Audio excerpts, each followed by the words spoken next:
Love this podcast? Support it and sponsor today. Simply head to ozcastnetwork.com for details. It's lights out and away we go. Alberto's got away beautifully at the start of the great race. Who's that got off? Leclerc. Charles Leclerc. Welcome to Negative Camber, the Motorsport Show. Far enough back, he's going to make the lunge down the inside. The ultimate pit stop. The safety car is coming in. Fueling your passion for motorsport. With an emotional moment that means everything. All of the latest results, analysis, and interviews. Roar the drivers on to the final lap of this race. I'm Jamie Lemura, motorsport enthusiast, historian, and media presenter. And I'm Lee Harrison, motorsport professional, Sprintmaster Australia race driver, and Formula One alumni.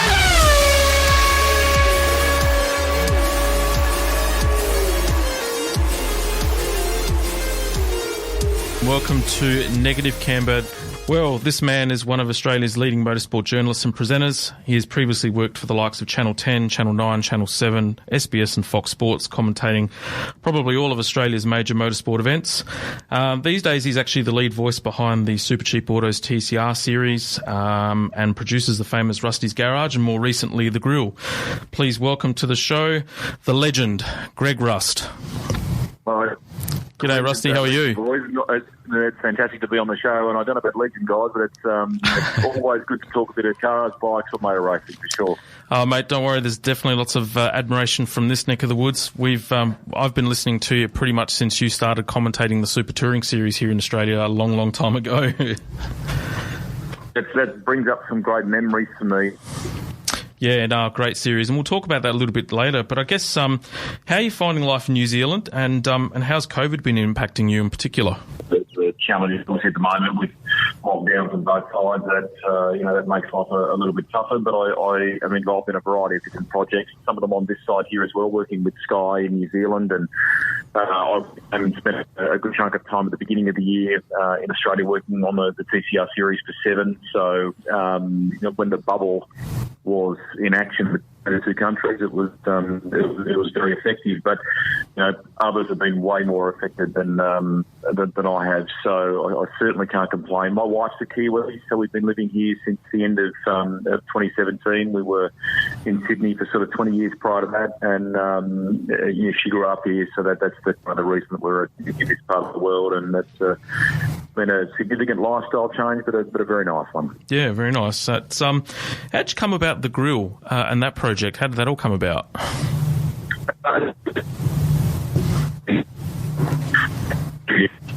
Just breaking up, just... They were looking to find something that was French and industry and some foods very background. And others. I'll just break up a little bit there, Greg, mate. Just move around for a little bit. Sorry, mate. And others. Yeah. And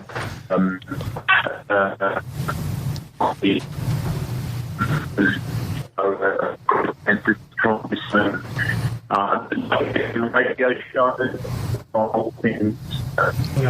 Sorry, Greg. Rusty's Garage, but I've thoroughly enjoyed it. So far, it's going well. That's all right, mate. Sorry, mate. We've just had a little bit of a break up there, so I'll have to get you to move around a little bit. So apologies for the break in transmission. So, how did you get into motorsport commentary?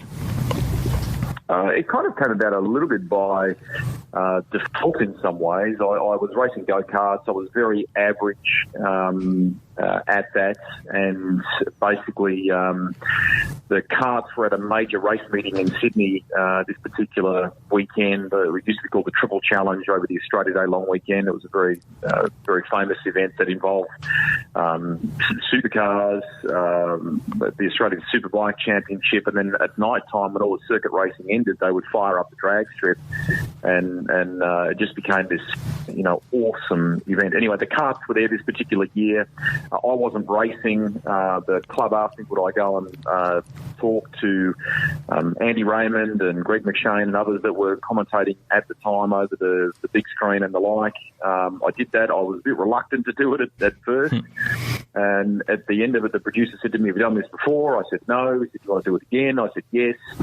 And so the journey kind of commenced. I worked at the time in finance and banking, and I started more or less moonlighting on weekends, and I went off and studied and learned. I had quite a significant career change in my early 20s, and a very supportive boss at the time who encouraged me to pursue it, which was, and family for that matter too, who were right behind me, which is good. I thought my parents would freak about a massive change of career and perhaps some of the uncertainties around that. And they couldn't have been more supportive, and off it went.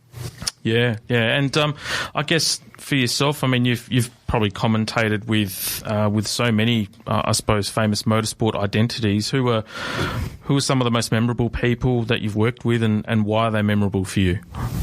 Very fortunate to do a couple of events with the late great Murray Walker. That is uppermost in my mind, given his passing this year. And he could not have been a greater example of just how you go about things. He was universally loved by everyone in the Formula One paddock, incredibly down to earth despite all the things that he'd achieved.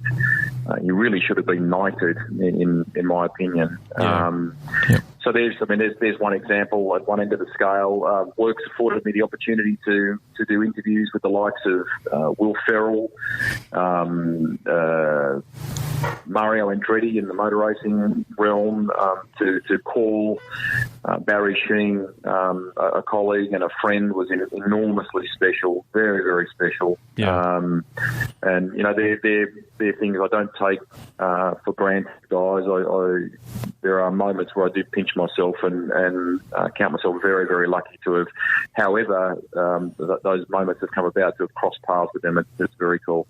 Yeah. Tell us a little bit more about Barry, because I remember in the early days, especially with Channel 10, when you guys were covering the MotoGP together, and then RPM as well with Bill Woods. I mean, they were some really special times. But what was Barry like? Just bigger than we perhaps realised here in Australia. I mean, in the UK, he was a genuine rock star. I mean, if you went to any events with him in the UK and you saw the adulation and, paparazzi and things like that, I mean, he was massive. And yet in the same breath, we would be out at a restaurant in Adelaide for the Adelaide 500 or something along those lines. And he would freely stop and talk to anybody, have a great conversation with them. He'd be very interested in their car, their motorcycle, their family, whatever it may have been, in terms of the topic of conversation at the time. He'd always have a laugh and be up to, cheeky hijinks. Life and work for him, we'd be counting down to the start of a broadcast, and he'd turn to you and he'd look you in the eye and he'd say, "Here, let's have a laugh." That was his mantra. He wanted to ensure that it was fun, and it's a philosophy that we could all take a bit of something out of that, because it's true. If you're enjoying yourself with your radio show that you boys do such a good job with, that passion seeps through the speakers to those listening at home. If you're having fun, they're generally having fun too. Yeah, look, and that's something that I guess from our perspective we certainly try and do is to articulate what can be a really complex and technical sport and sports, because we cover more than just tin tops. It's MotoGP as well, which we'll touch on shortly. To try and articulate our passion but then keep it simplistic so the everyday listener can understand is a challenge, but it's one that we actually really enjoy trying to unravel, I guess. You walk a tightrope, don't you? And don't ever lose sight of the fact that whilst our purists, whilst our diehard followers of the sport are always very interested in some of those intricate things that you're talking about technically, we can never lose sight of the fact that it's a human game too, and there are some very different personalities in our sport and the various derivatives of the sport, and getting into a position. That's probably why, as time went on, I thrived more, I think, in an interview sense, a bit like I'm doing now with the podcasts, but also in the pit lane with various forms of racing, and whether that be just pit lane commentary or hosting from the pit side of things. I just thrived in that environment because all I was endeavouring to do,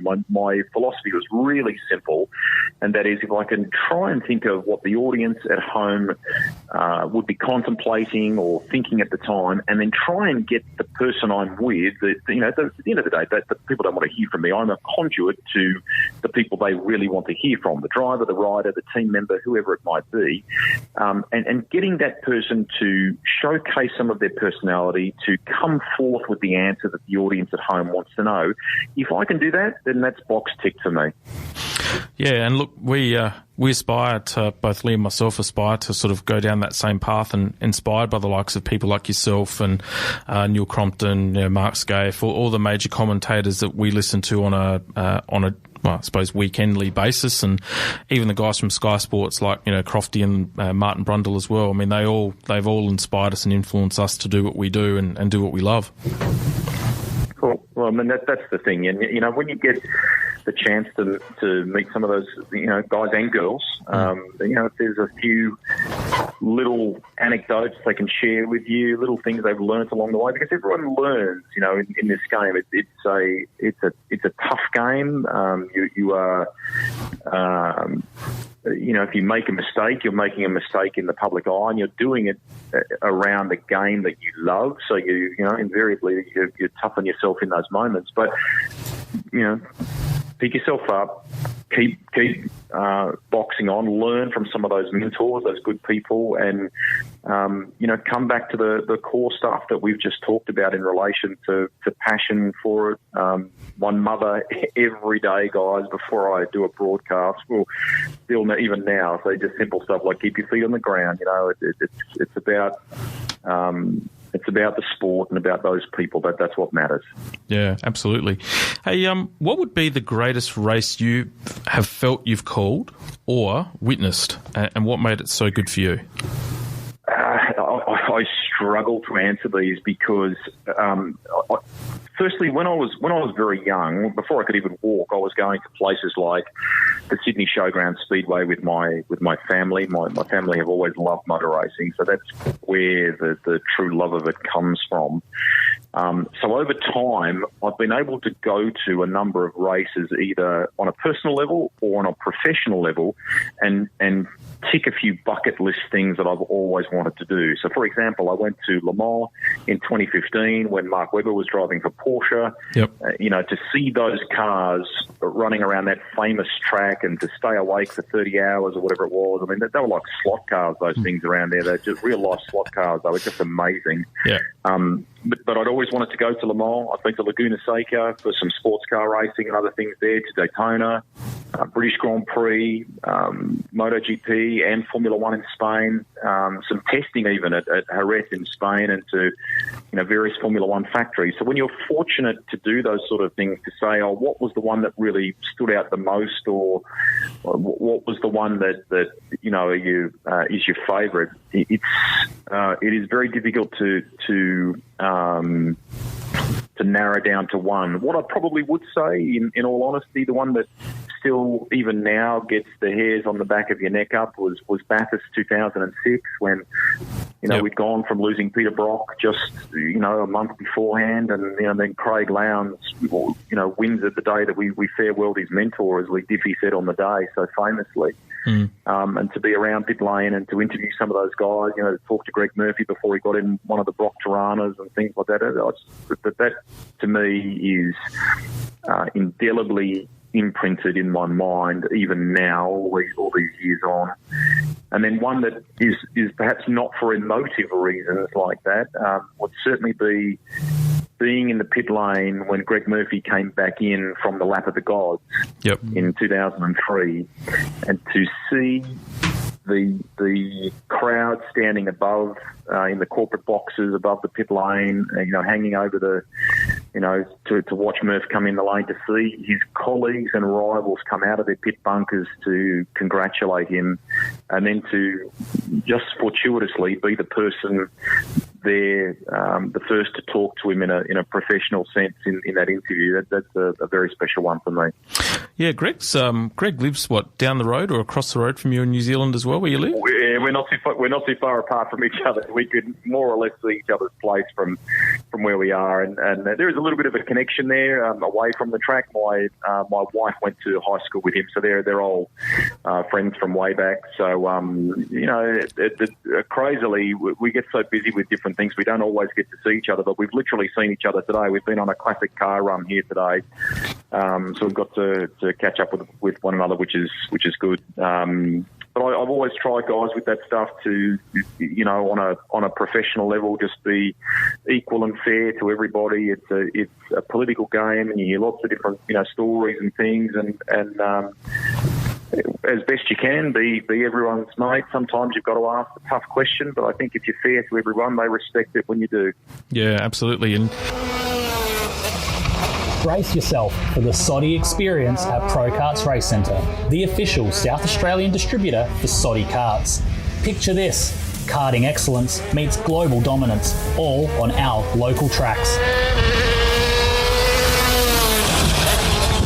SODI Karts are more than machines, they're powerhouses of victory. From the heart of France to the South Australian circuit, they dominate in all categories. But that's not all. When you race with a SODI Kart, you're backed by on and off-track technical support directly connected to the factory. It's not just karting, it's the SODI advantage. Get ready to experience world-class performance, unmatched thrill, and victory like never before. Rev up for the SODI experience, only at Pro Karts Race Centre. Visit prokartsracecentre.com.au or pop in for a chat at 30 Research Road, Paraka. Pro Karts Race Centre, fueling your passion, igniting your potential.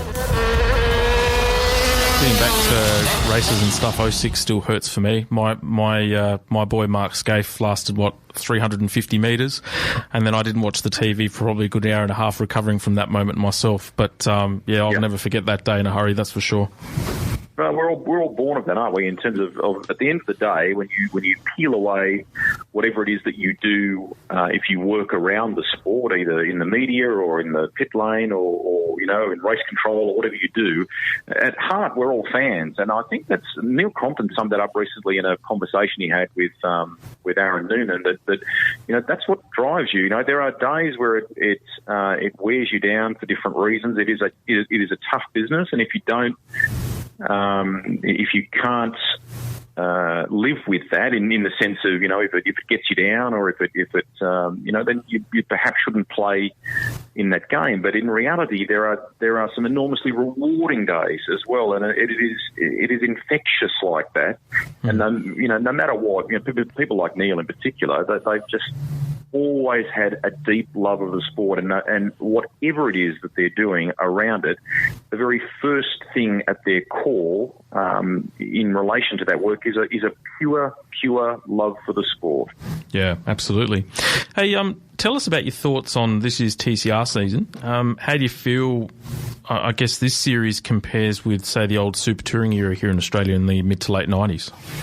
Well, my phone may have broken up before, but I have very fond memories of Super Touring. The people that were involved in the production back then are very dear friends to this day that I work with on the Singapore Grand Prix coverage, for example, and others. They're properly into their car racing, and they did a few groundbreaking things with the Super Touring coverage back then. So a bit of what I'm doing now really does, all these 20-odd years on, tap back into a bit of that in some ways. I'm loving the freshness of it. It's different. It doesn't have to be perceived as a rival thing. I love the fact that it's been able to get a Chaz Mostert, attract a Michael Caruso and others to come and play at the same time. They're a unique beast.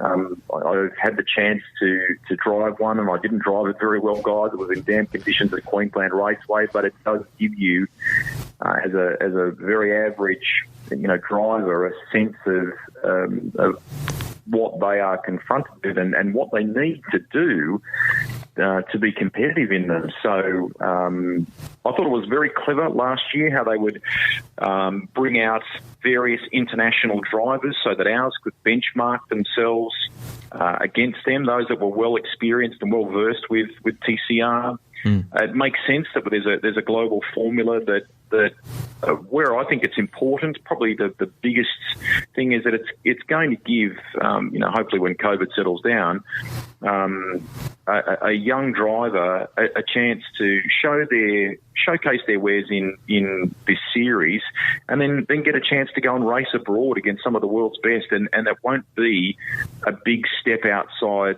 the known quantities. You'll know the car, and okay, it might be a different circuit and so on, but at least the base parameters you're very familiar with. It's not something totally different. So I love the freshness of it. The people that I'm involved with on the broadcast side of it, from I've known Barrett's for years, but Molly Taylor was my first ever podcast in Rusty's Garage. David Reynolds and I are constantly laughing, and Jack Perkins is someone that. Let me tell you, we talked about Barry Sheen at the top of this call. I can remember Baz bringing a very young Jack Perkins into the commentary box at Winton, and he would have maybe not even been a teenager back then. He might have been 10 at best. Yep. And to see him and the way that he has applied himself and taken what he knows about race driving, and then worked with people like Barrett's and some of the good people at Channel 10 that I've known and worked with over time, and then just working with him, and he soaks all that up, and he's got a great choice of words. He's enormously genuine on camera. So all of these things coming together, some people that are newer to television but are really applying themselves incredibly well, plus some good, very slick operators behind the scenes in a producing sense. Yeah, to me, it was just time. It was just nice to do something new, and I've loved every minute of it so far. Yeah, I watch it religiously on 7 or 7 Play, 7 Plus, I think it is, and it takes me back to that Super Touring era, which is one of my favourite eras of Australian and I suppose international motorsport when you factor in the BTCC. Who've been your biggest surprises and I guess disappointments in the series so far this year? Biggest surprises. I knew Josh Buchan would be very good just from his, where I've observed him in a driver training sense, or in some of those environments where he's working with manufacturers and so on. So it was really good to see him, get on the podium, and that this again is, when I talked about people benchmarking themselves against international drivers, it's a great chance for a guy like that to race wheel to wheel with the Chaz Mostert, and for us as a sport to uncover a new face to the game, not someone who's a total rookie, because he's obviously got some experience, but it's not a name that people necessarily know in their living rooms at home. So from that point of view, I think it's great. It's awesome that young Ben Bargwanna has emerged, and being there with his dad, and sometimes they even drive the truck to the race meeting. I mean, I think that's just awesome. Michael Caruso, I've said for ages, should be in a full-time drive still in supercars, and okay, that hasn't happened at the moment, but the fact that he's with us in TCR is huge, and kudos and credit to the team at Walkinshaw Andretti United that they give Chaz permission to come and play with us, and Chaz just loves driving, he just loves racing, so it's something very different. He jumps in the GT car, as you boys would have seen as well, and that's the other thing that I find enormously attractive about the series, is that you could call it an undercard, but really it isn't, because S5000, GT, you name it. I mean, the Trans Am has just come on in leaps and bounds. It's a really solid offering right across the board. Yeah, it's funny that you mentioned that. I was actually going to be leading into my next question. With it's pretty much almost laid down as now that ARG and Supercars are going to merge, or ARG will take over. where do you see the future of both categories, both TCR and the undercard that they've got there, or support categories you've got, and with Supercars? Where do you see that going moving forward for both classes? It's a difficult one to answer because I don't get involved in all the behind the scenes stuff that has been reported. I haven't even actually spoken to management about that because basically I'm just endeavouring to do what I do in a television sense. I mean, if I look at it in a hypothetical sense and the people that are being spoken about in the press that are reportedly a part of this potential bid, there's some very good people there, some people that administratively know how to run the sport, people that I've worked with behind the scenes at Supercars for years that now work there. There are those that are proper automotive and racing people. And then you've got, the likes of Mark Scaife and TLA, who in a marketing sense are very, very slick. So, long way to go, not a long way to go, but there is a ways to go, I think, in that process yet. It's confidential, and I as I said at the beginning of this comment, I don't really know where it is at. But if it were to be them, the people that I've worked with so far on both sides of it are incredibly capable, very good people.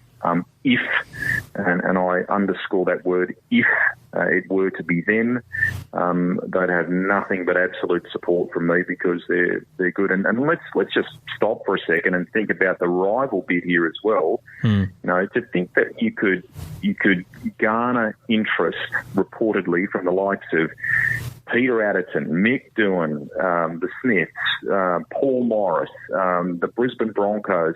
I mean, that just shows you what a dual sport this is and the potential that they see in it. I think that's cool. Yeah, 100%, and I would agree wholeheartedly. I mean, there's been, I'd say, a fair majority of negative press about Supercars, fair to say, over the last sort of 12 to 24 months. But clearly, there's plenty, as you've said, out there, big players that definitely see some potential still in the sport for sure, which is great. It needs it. Well, I mean, you could, like anything in life, it's what you choose to do, isn't it? I mean, you can be glass half full about what you've got, the great product, its history, the players that are currently in it, the cars that are on the horizon. I mean, there's lots to be positive about. I can see why there might be some that are negative in relation to, the departure of Holden, but I mean, that's not Supercars' fault. Yeah. That's a blow for the Aussie automotive industry generally. If you said tomorrow that you couldn't buy an iPhone anymore, you'd be up in arms, wouldn't you? I mean, it's just unfathomable to think of that. But, like anything, as in the same way that AFL and rugby league continue to evolve, and how we have to sit back and think of ways to attract younger viewers. And, my kids said to me tonight, for example, I have teenagers, and, they said to me tonight, Dad, we actually like that sprint race for qualifying at the Italian Grand Prix. Yep. And to me, I'm a purist. I sort of said, oh, really? I enjoyed it. I was thrilled for Daniel and all of those things. And at the end of the day, I still love racing. But I still love the traditional qualifying format. But what it made me do was pull the blinkers back for a moment and go, hang on a minute. This is resonating with young kids who are, liking Drive to Survive and may not have necessarily been Formula One fans before, and they can see the beauty in a quick, snappy race. There's still a presentation of sorts of medals at the end. Okay, you're not a Grand Prix winner. You've been awarded, because of your race results, a grid position for the Grand Prix tonight. But I did have to stop for a minute and go, you know what, just because I love the traditional stuff doesn't mean we shouldn't be doing things and trying things to ensure that we embrace a younger audience as well. And that can be in lots of different ways. Race formats, what the cars and the category looks like generally, but importantly, the way that we engage with fans, the things that we do to connect with fans. You know, us here talking on the radio, we already love it. That's done. What we need to do is to get our friends or our friends' kids or whatever it might be that only have a passing interest or might only be interested in it because you and I are watching it, to watch it a bit more regularly, to get acquainted with a Cam Waters or to learn about Brock Feeney or to get behind Shane Van Gisbergen, whatever it might be. That's the stuff we need to be working on, whoever wins that bid. Yeah, here, mate. And look, we would have, and I do have so many more questions that I'd love to cover, but we'd have to go to our 8 o'clock news break. Thank you so much for coming on air and joining us, mate. It's been an absolute pleasure. I do want to do this again and probably as a proper podcast and have you on for as almost one-to-one, and we can talk for hours if you wanted to. But it's been a pleasure to have you on our show. Thank you so much. Thank you very much. Keep powering, guys, and it was a pleasure to chat. Hope everyone enjoys the GP tonight. Cheers. Yeah, see you, mate. Thank you. You've reached the checkered flag of another episode of Negative Camber, the Motorsport Show. A huge thank you to you, our incredible listeners. Your support and passion for motorsports fuels our enthusiasm to bring you the latest results, analysis, and interviews from the racing world.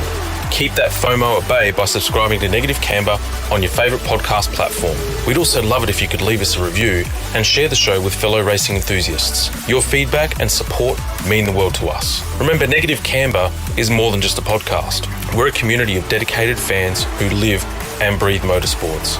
Follow us on socials, join us on our website, negativecamber.co, and be sure to subscribe to the Negative Camber Club for access to exclusive content, episode previews, and special deals from our amazing partners. A huge thank you goes out to our podium partners and our incredible sponsors. Your partnership allows us to continue bringing you this show and dive deeper into the world of motorsports. If your business adds value to the motorsport community, get in touch with us to become a Negative Camber partner. So until next time, stay fueled with passion, embrace the Negative Camber, and keep chasing those podium finishes.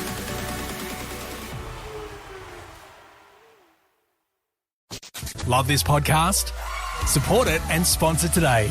Simply head to AuscastNetwork.com for details.